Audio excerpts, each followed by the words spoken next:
ગુજરાત પોલીસે ફરી એક વખત રથયાત્રામાં રંગ રાખ્યો છે। કોઈ પણ પ્રકારના વિઘ્ન વગર પૂર્ણતાના આરે પહોંચ્યું છે રથયાત્રા। તો રથયાત્રામાં ગુજરાત પોલીસના જવાનો ખડે પગે રહ્યા છે। રથયાત્રામાં ભક્તોનું શિસ્ત પણ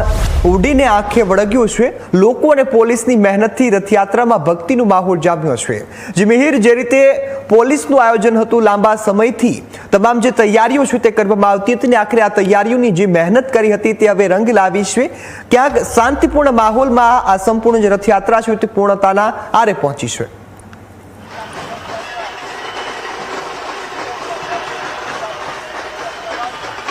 બિલકુલ રોનક, રથયાત્રા દર વર્ષની જેમ આ વર્ષે પણ કોઈ પણ પ્રકારની જાનહાનિ નહીં, કોઈ પણ પ્રકારની ઘટના નહીં। ગત વર્ષે એક ઘટના બની હતી કે હાથી છે, ગજરાજ છે, તે થોડા બેકાબુ બન્યા હતા, તે માટે પણ પોલીસ દ્વારા આ વર્ષે એક અદ્યતન જે ટેકનોલોજી છે તેનો ઉપયોગ કરવામાં આવ્યો હતો અને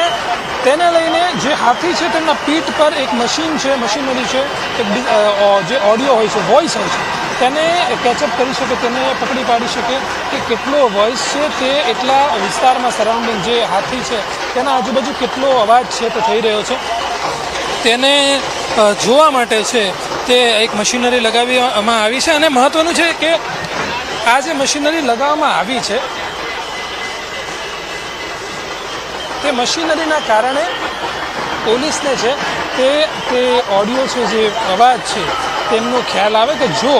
ગજરાજને જેટલો અવાજ છે તે પસંદ ના હોય, તેનાથી વધારે જો અવાજ થઈ જાય તો ચોક્કસથી તે બેકાબુ બની શકે છે, જેમ ગયા વર્ષે જે ઘટના બની હતી। મહત્વનું છે કે આ વર્ષે તેવું કોઈ પ્રકારની ઘટના ના બને તે માટે હાથી અંકુશ જે ટીમ છે તે પણ તેની સાથે હતી। સાથે જ તે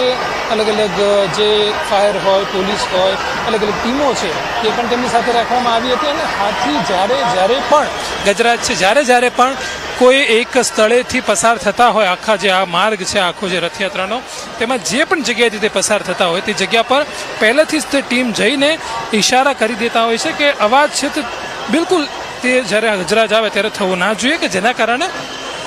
ગજરાજ છે તે બેકાબુ ના બને અને શાંતિપૂર્ણ રીતે આ રથયાત્રા છે તે થઈ શકે। ત્યારે અત્યારે હાલમાં આપે જે પ્રમાણે વાત કરી કે હવે ગજરાજ છે તે પણ નિજ મંદિર તરફ છે તે વળી રહ્યા છે અને રથ છે તે અત્યારે કાલુપુર પહોંચી ચૂક્યો છે। મહત્વનું છે કે હવે અહીં બીજો પણ આપ રથ જોતા હશો, બહેન સુભદ્રાનો જે રથ છે તે પણ હવે કાલુપુર 4 રસ્તા ખાતે પહોંચ્યો છે અને તેની પછી ભાઈ બલભદ્રનો છે રથ તે પણ હવે કાલુપુર 4 રસ્તા ખાતે પહોંચ્યો છે। 30,000 જેટલા પોલીસ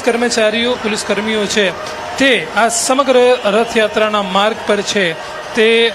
ચોકન્ના રાખવામાં આવ્યા હતા અને જે પ્રમાણેનું સજ્જ બંદોબસ્ત આ સમગ્ર માર્ગ પર પોલીસ દ્વારા કરવામાં આવ્યું ને તેને જ લઈને ક્યાંક ને ક્યાંક આ સમગ્ર જે રથયાત્રા છે તે શાંતિપૂર્ણ માહોલમાં પૂર્ણતાના આરે છે તે હવે પહોંચી છે। મહત્વનું છે કે દર વર્ષની જેમ આ વર્ષે પણ ભગવાન છે તે ભક્તોને દર્શન આપવા માટે શહેરમાં આવ્યા અને શહેરીજનોને દર્શન અત્યારે ભગવાન છે તે આપી રહ્યા છે। હવે જે માર્ગ બાકીનો રહ્યો છે, કારણ કે કાલુપુરથી જે નિજ મંદિર સુધીનો માર્ગ છે ત્યાં પણ ભક્તો છે તે આતુરતાથી ભગવાનની રાહ જોઈ રહ્યા છે। ત્યારે હવે ભગવાનનો જે રથ છે તે પ્રેમ દરવાજા તરફ છે તે વળી ચૂક્યો છે અને પાછળ આવતા બહેન સુભદ્રાનો જે રથ છે તે હવે કાલુપુર 4 રસ્તા ખાતે પહોંચવા આવ્યો છે। વચ્ચેનો જે ભાગ છે, રથની વચ્ચે અમુક પ્રકારનું અંતર છે તે રાખવામાં આવતું હોય છે કે જેના કારણે જે ખલાસીઓ હોય તે રથ છે તે પોતાની અનુકૂળતા પ્રમાણે છે તે ખેંચી શકે ને જેના કારણે કોઈ પણ લોકોને, ભક્તોને, આજુબાજુ જે લોકો ઊભા હોય છે દર્શન કરવા માટે તેમને કોઈ તકલીફ છે તે ઊભી ન થાય તે માટે આ તમામ જે આયોજન છે